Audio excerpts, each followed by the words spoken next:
하나님의 신실하심이 우리 가운데 있을 것이다 라고 하는 것을 다시 한번 강조합니다. 우리가 온전하지 않고 또 연약함 가운데 있을지라도 하나님이 우리를 붙드시고 또 우리를 하나님의 자녀로 삼으셨고 또 하나님이 우리와 함께 하신다라고 하는 것을 의심하지 말라는 내용입니다. 그리고 나서 25절, 26절, 27절에서는 세 가지 공동체가 반드시 실행해야 될, 실천해야 될 세 가지의 명령이 주어진다고 했습니다. 그 첫 번째가 25절에 있는 우리를 위해서 기도해 달라라고 하는 명령 또는 요청이었습니다.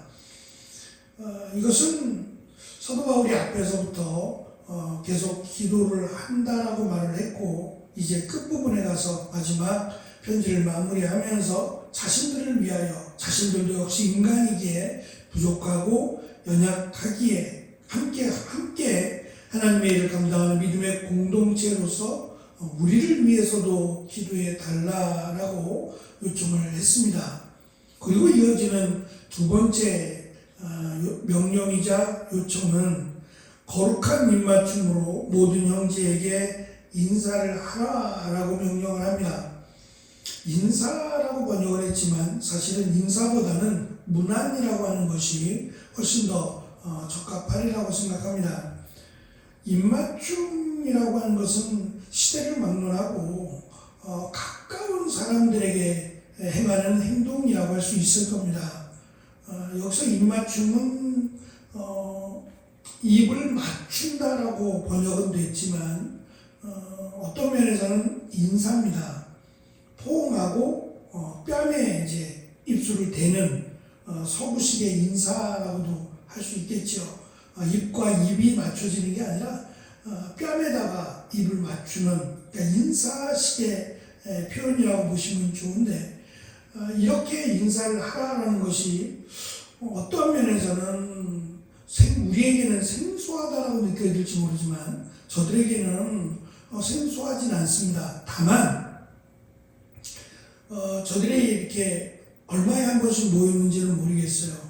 주일마다 한 번씩 모이진 않았을 겁니다. 모일 때마다 인사를 이렇게 했겠는가? 믿음의 공동체들이 만나서 우리가 악수하듯이 저들이 인사를 했을 텐데 이런 인사가 교회 공동체에 있는 모든 형제 자매들에게 이런 인사가 있었겠는가?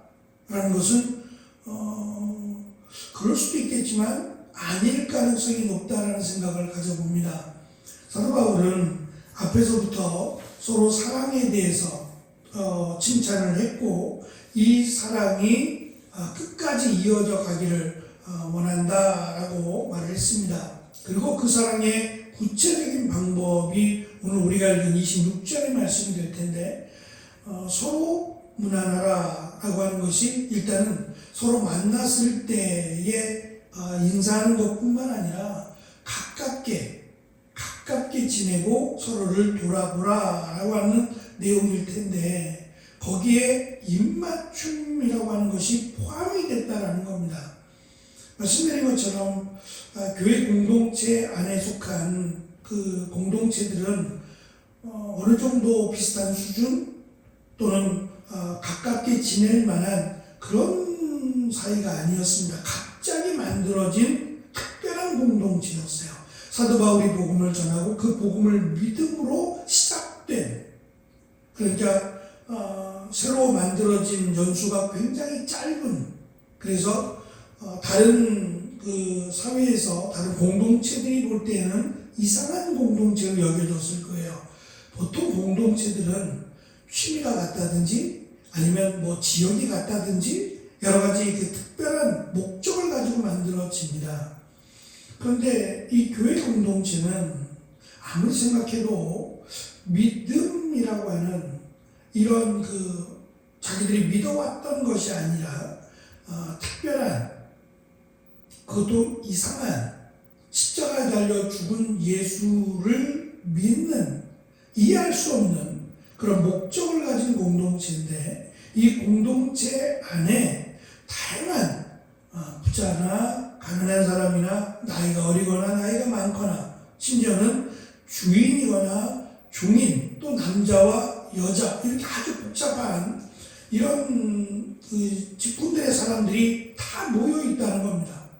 그렇다면 말씀드린 것처럼 이들이 교회에서 오랜만에 만났을 때 악수하기는 이렇게 입을 맞춘다라는 것은 쉽지 않아 보입니다. 비슷한 사람끼리는 반갑다라며 인사할 수 있겠지만 주인이 종에게 이런 어떤 사랑의 감정, 또 친근함의 감정을 표현하는 인사를 한다?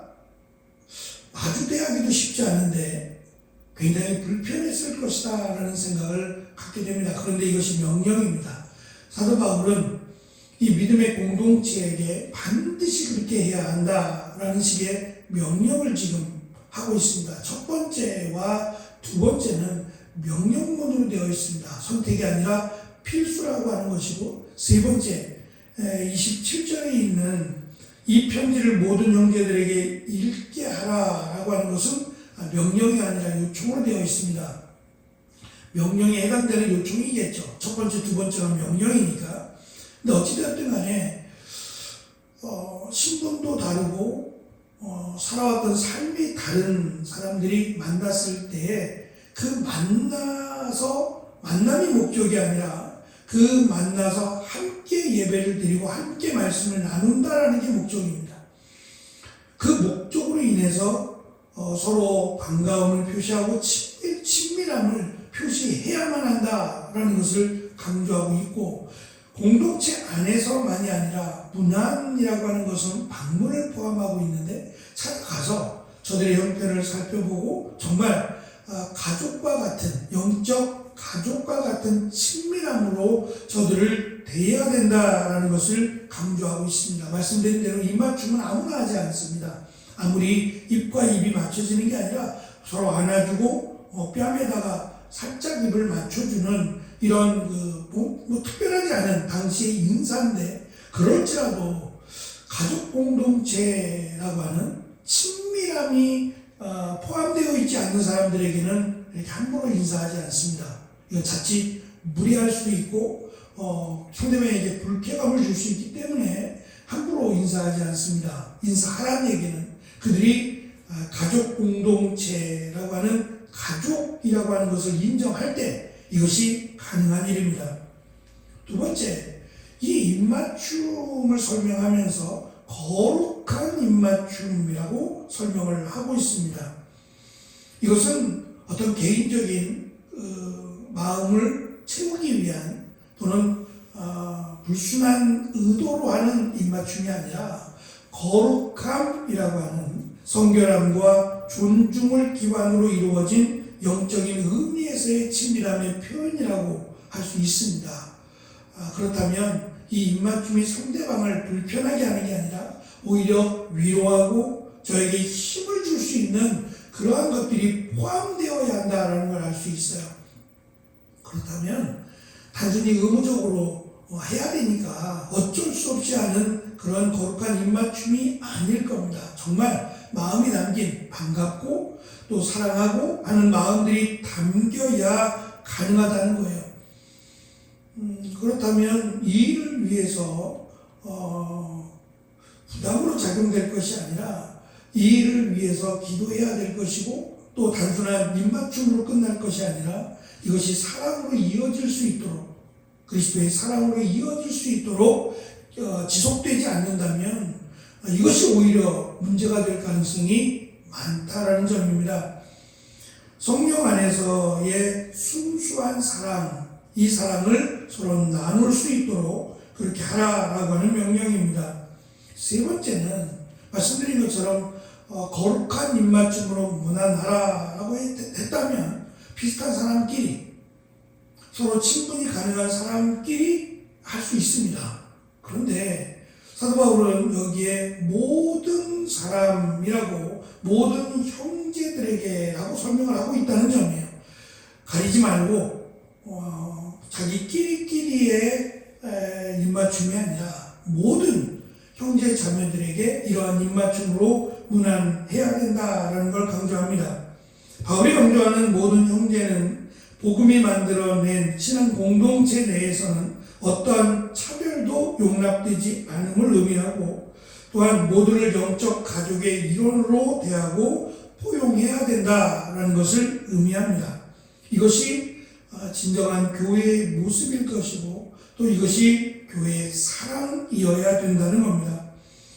우리는 이 교회 공동체를 통해서 또는 신앙을 통해서 예수님이 다시 오실 때까지 이런 구원을 이루라고 하는 구원을 향해서 나아갑니다. 이것이 막연한 것이 아니라 실제적으로 우리의 삶에서 드러나야 한다는 거죠. 행동에서 드러나야 하는데 특별히 이 행동이 사랑의 행동이어야 한다는 것을 단순한 인사로 끝나는 것이 아니라 이것이 사랑의 시작이 될 수 있도록 참 부담스럽고 어려운 일일지 모르지만 그렇게 하지 않는다면 교회 공동체는 단순한 모임에 지나지 않는다라는 것을 저들은 깨닫게 될 것입니다. 그래서 세상과 구별된 거룩한 사랑과 친밀함이 가득한 교회 공동체가 되어야 한다라는 것을 사도 바울은 명령하며 또 권면하고 있습니다. 이렇듯 사도 바울이 다시 그 고린도 후서를 보낼 때까지 또 어느 정도의 시간이 있을 것이고 또 이 편지를 보내고 나서 고린도 전서를 보내고 나서 이 편지를 돌아가면서 믿음의 공동체들에게 읽게 하라는 것은 다 이렇게 행동을 하라는 이야기일 겁니다.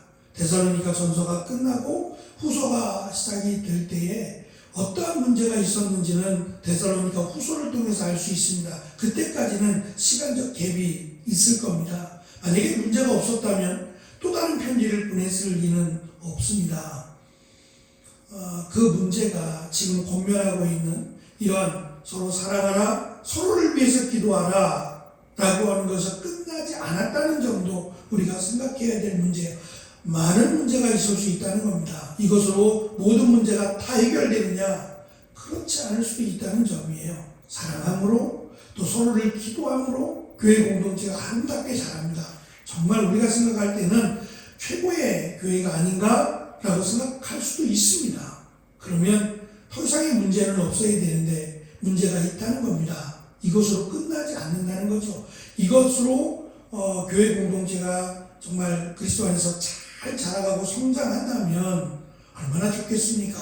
그런데 데살로니가 후서가 바로 또 이어져 등장하는 이유가 시간적 갭은 있겠지만 문제가 있었기 때문에 편지를 보내게 됐다라는 점을 생각한다면 신앙의 문제는 그렇게 간단하지 않다는 점도 우리가 알 수 있습니다.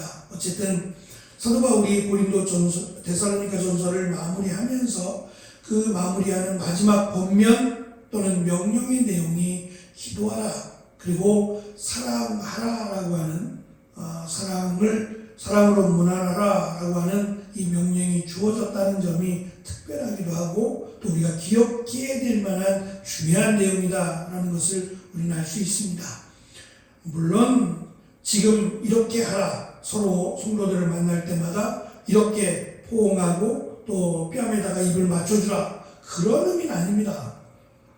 그렇게 지금도 우리가 해야 된다라는 것은 아닐 겁니다. 그들에게는 일상적인 인사였기 때문에 이러한 방법을 표현했을 것이고 우리 같으면 만나면 악수 정도, 우리가 하는 인사식이라면 악수 정도라고 할 수 있는데 이것이 그냥 단순한 보여주기식의 그런 악수하며 인사라면 이것도 문제가 되지 않겠나 싶습니다. 또 우리나라의 경우는 약간 이런 부분에서 부담스럽죠.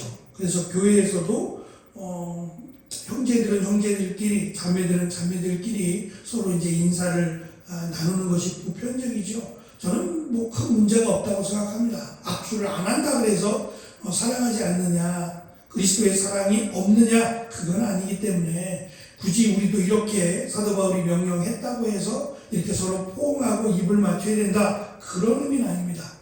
사도 바울이 강조하고 있는 것은 그리스도의 사랑으로 모든 사람을 대하라는 그런 의미입니다. 그 의미를 우리가 잘 살리면 좋겠고 또 마찬가지로 서로를 위해서 기도하라라고 하는 이 명령, 이 권면은 우리가 지금도 반드시 새겨들어야 될 말씀이라고 생각합니다. 그렇게 해서 교회가 그리스도의 사랑 가운데 또 믿음 가운데 잘 자라고 성장하는 귀한 은혜가 우리 교회 가운데 모든 성도들 가운데 충만하기를 간절히 축원합니다. 기도하겠습니다.